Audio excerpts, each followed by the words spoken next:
อายสิไปกันน้องอย่าคิดสงสัย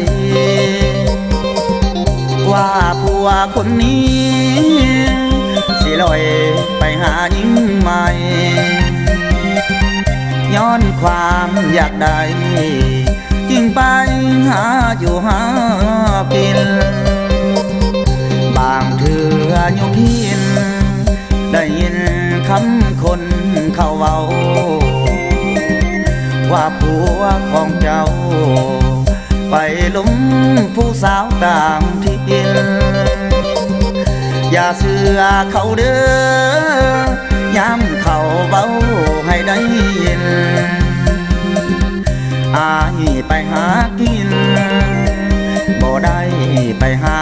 ผู้สาวอายไปการเขี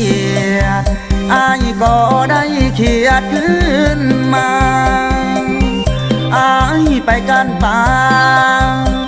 ก็ได้ป่ามาให้เจ้าเพื่ออายลดลาน้องอย่าเป็นคนหูเบาถ้าฟังคนเว้าแล้วเจ้าสิเศร้า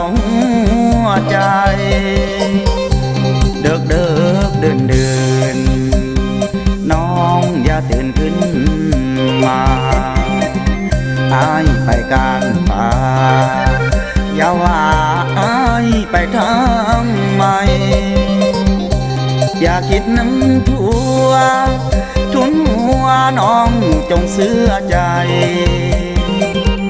บางเถื่ออายไปจนแจ้งจังได้คืนมา